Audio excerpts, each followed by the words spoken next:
আসসালামু আলাইকুম, কি অবস্থা সবার? আশা করি নিশ্চয়ই ভালো আছেন। তো লম্বা একটা গ্যাপ দিয়ে আবারও চলে আসলাম আপনাদের মাঝে। তো আজকের দিনে আমি এমন ৩ টি পেয়ার নিয়ে আপনাদের সাথে কথা বলবো। আমার কাছে মনে হচ্ছে আপনারা যদি এই ৩ টি পেয়ার নজরে রাখেন, তাহলে এখান থেকে বেশ ভালো পরিমাণের একটা প্রফিট গেইন করার সুযোগ তৈরি হবে। কারণ আপনারা নিশ্চয়ই জানেন মার্কেট যখন কন্টিনিউ আপ হতে থাকে তখন যেমন সেল থেকে একটি বেশ ভালো পরিমাণের প্রফিট জেনারেট করার সুযোগ তৈরি হয়, ঠিক একইভাবে যদি কোনো পেয়ার কন্টিনিউ ডাউন হতে থাকে তখনও কিন্তু উক্ত পেয়ারটি থেকে বাই থেকে বেশ ভালো পরিমাণের একটি প্রফিট করার সুযোগ তৈরি হয়। তো আজকে এমন ৩টি পেয়ার নিয়ে কথা বলবো যেই ৩টি পেয়ার অলরেডি বেশ ভালো পরিমাণের একটা মুভমেন্ট দিয়েছে। তো লিস্টের প্রথমেই আমি যে পেয়ারটি নিয়ে কথা বলবো সেটা হচ্ছে যে ইউরো ইউডি দেখতে পাচ্ছেন এখানে। এই পেয়ারটি ইতিমধ্যেই বেশ ভালো পরিমাণের একটা কিন্তু বুলিশ মুভমেন্ট দিয়েছে। আমরা যদি এই পেয়ারটির এই ট্রেন্ড থেকে এই পর্যন্ত যদি ড্র করি তাহলে আমরা দেখতে পাবো যে অলরেডি এই পেয়ারটি 3.21% মুভমেন্ট দিয়েছে এবং 520 পিপসেরও বেশি এই পেয়ারটি ইতিমধ্যেই মুভমেন্ট করেছে। এবং এই পেয়ারটি শুধুমাত্র আজকের দিনেই আপনারা যদি লক্ষ্য করেন তাহলে দেখবেন যে শুধুমাত্র আজকের দিনেই এই পেয়ারটি 1.23% মুভমেন্ট করেছে এবং প্রায় 202 পিপসেরও বেশি এই পেয়ারটি শুধুমাত্র আজকের দিনেই মুভ করেছে। এবং আমরা যদি এই পেয়ারটি বর্তমানে আমরা H1 টাইম ফ্রেমে আছি, আমরা যদি এটাকে জুম আউট করি তাহলে কিন্তু আমরা এটার কোনো কুল কিনারা দেখতে পাচ্ছি না, অর্থাৎ আমরা কোনো ব্রেকআউট পয়েন্ট কিংবা সাপোর্ট রেজিস্ট্যান্স জোন আমরা কিছুই এখানে দেখতে পাচ্ছি না। একই সাথে যদি এই পেয়ারটির আমরা আরেকটু বড় টাইম ফ্রেমে যাই, অর্থাৎ আমরা যদি এইটাকে H4 দেখার চেষ্টা করি তাহলেও দেখবেন যে আমি যথেষ্টই জুম আউট করেছি, বাট কোনো কুল কিনারা কিন্তু আমরা দেখতে পাচ্ছি না। আমি যদি এটাকে ডেইলি টাইম ফ্রেমে দেখি তাহলেও দেখবেন যে ডেইলি টাইম ফ্রেমের যে লাস্ট সুইং পয়েন্টগুলো ছিল, বড় বড় মেজর সুইং পয়েন্টগুলো ছিল, এগুলোকেও ব্রেকআউট দিয়ে এই পেয়ারটা এই মুহূর্তে উপরে অবস্থান করতেছে।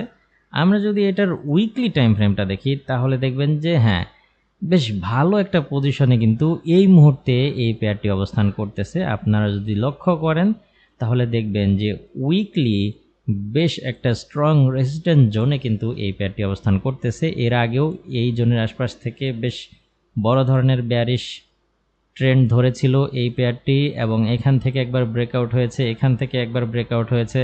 এটা কিন্তু উইকলি চার্ট, সো বুঝতেই পারতেছেন যে এখান থেকে এই পর্যন্ত কি পরিমাণ পিপস এখানে রয়েছে।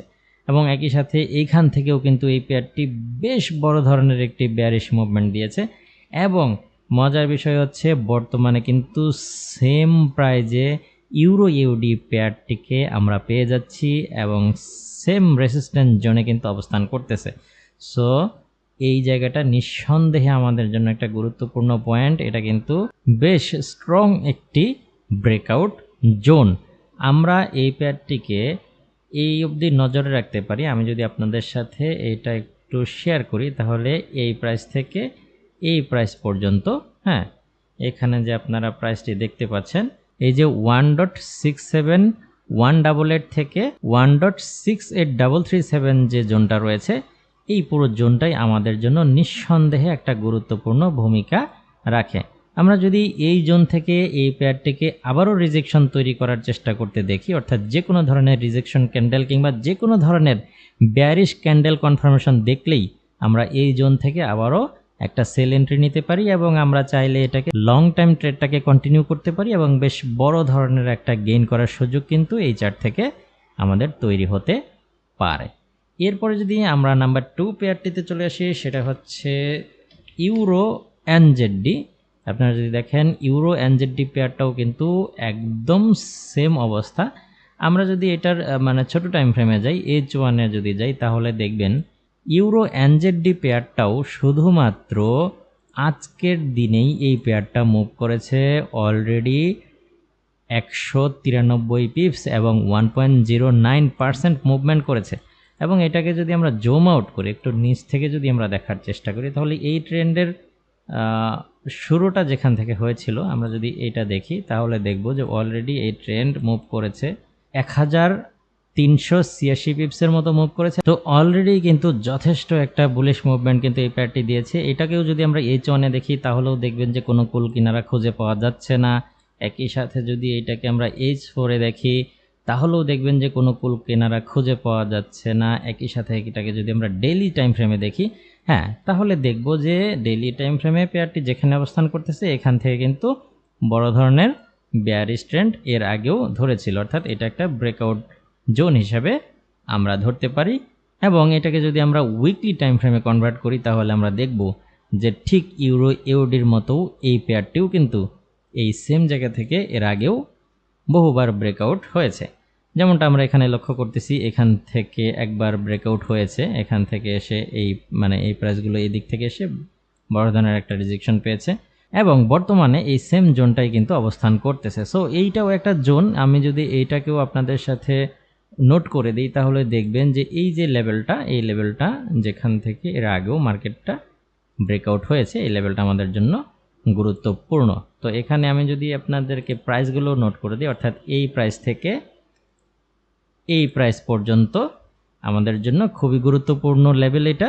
এইখান থেকে যদি আমরা যে কোনো ধরনের রিজেকশন তৈরি করতে দেখি কিংবা প্রাইসটা যদি বর্তমানে যেখানে রয়েছে এখান থেকে এর নিচেই সাস্টেন করে তাহলে যে কোনো সময় কিন্তু এটা আবারও বড় ধরনের বেয়ারিশ মুভমেন্ট দিতে পারে। সো এই এরিয়ার উপরে যদি উঠে যায় তাহলে ভিন্ন হিসাব, তাহলে হয়তো বা আবারও যে এই দিকটায় চলে আসছিল সেখানে যাওয়ার একটা পসিবিলিটি তৈরি হবে। বাট যদি এই জোনের নিচেই সাস্টেন করে তাহলে কিন্তু আমরা আবারও এই পেয়ারটি থেকে ভালো পরিমাণের একটা গেইন করতে পারবো বলেই আমার কাছে মনে হচ্ছে। এবার আমরা লাস্ট পেয়ারটি নিয়ে কথা বলবো, আর সেটা হচ্ছে ক্যাট সিএসএফ পেয়ার। এটাকে যদি আপনাদের সাথে আমি শেয়ার করি তাহলে দেখবেন যে এই পেয়ারটিও কিন্তু ইতিমধ্যে বেশ বড় ধরনের বেয়ারিশ মুভমেন্ট করেছে।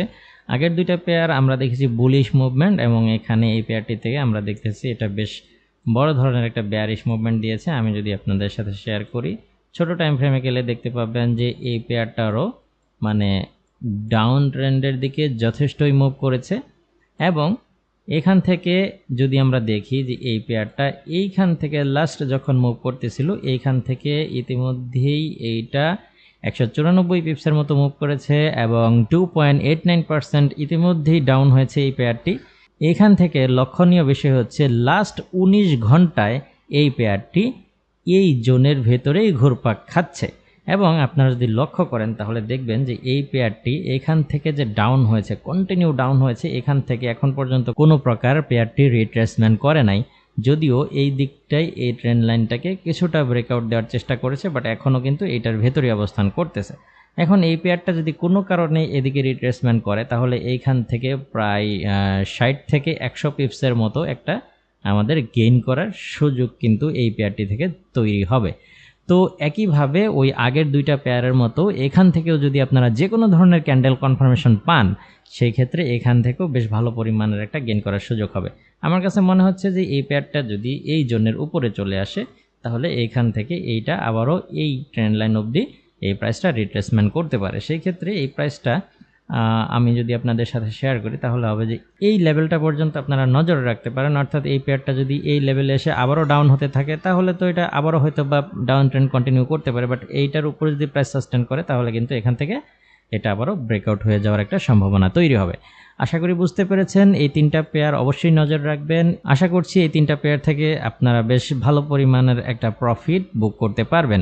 আজকের ভিডিও এই পর্যন্তই। দেখা হবে পরবর্তী কোনো ভিডিওতে অন্য কোনো টপিক নিয়ে। সেই পর্যন্ত আপনি ভালো থাকুন, সুস্থ থাকুন। আল্লাহ হাফেজ।